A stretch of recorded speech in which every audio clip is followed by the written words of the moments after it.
I'm here at the CES show where Samsung has just launched the NX10 digital camera.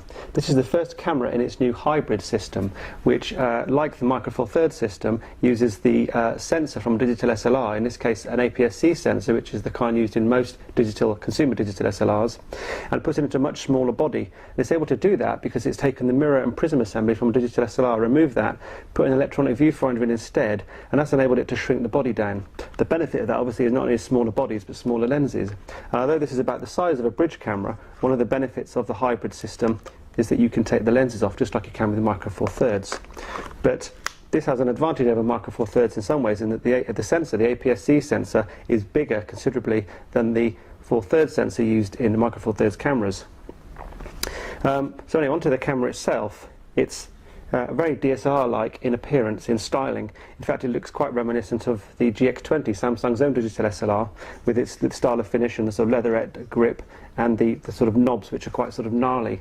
There's a very DSLR look about it, which I assume the target audience will appreciate.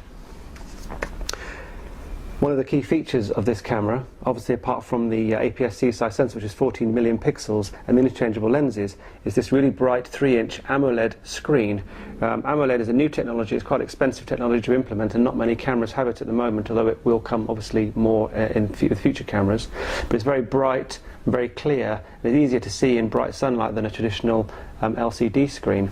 Now there is a sensor just above the LCD screen, so that when you put it to your eye, the screen goes out and the electronic viewfinder comes on, so it automatically switches between the two. Now the electronic viewfinder also is quite bright and clear. Whichever one you look at, you get pretty much the same display around the image. And I have to say, this is a really excellent, very clear, intuitive display. The menu is a very model of clarity. As you can see, it's very modern looking, very crisp, very clear. They've just used the turquoise colour as a highlight, but it's very intuitive, figuring out your way of navigating around the camera. It really is a pleasure to use, to simply navigate, to select modes, and to select the settings that you need. Pressing the function button gives you shortcut access to some of the most important image parameters, such as image quality, file formats, focusing points, flash modes. Once again, the design is very well thought out and is clear and very modern and easy to follow. Now there are 3 lenses that are going to be available initially with this camera. There's the 18 to 55, which is the kit zoom lens, which is the one that I've been using.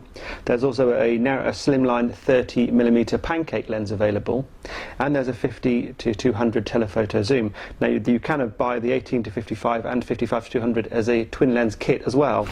Now the zoom lenses feature optical image stabilization via a switch on the side of the camera, and there is also dust reduction inside the camera to eliminate dust when you take the lenses off.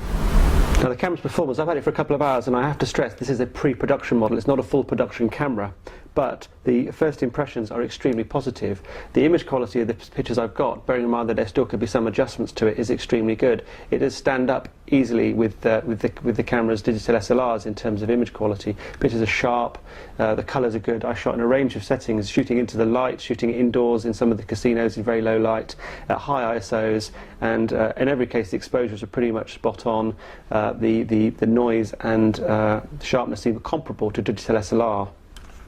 The NX10 offers HD movie mode as well, up to 720p, and the quality looks good as well, though sadly there's no external microphone port to improve on the built-in audio.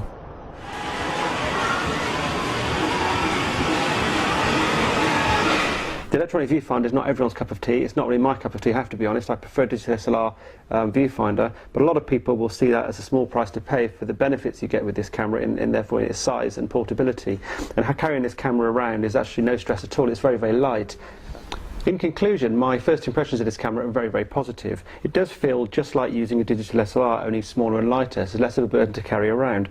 But in terms of selecting the modes, changing the settings, accessing the information in the menus, the information, the data you get around the screen whilst you're shooting, and how clear and crisp it is to look at, And of course the picture quality that I've seen so far are all extremely good, and I've got very little negative to say about this camera based on, I say, just a couple of hours.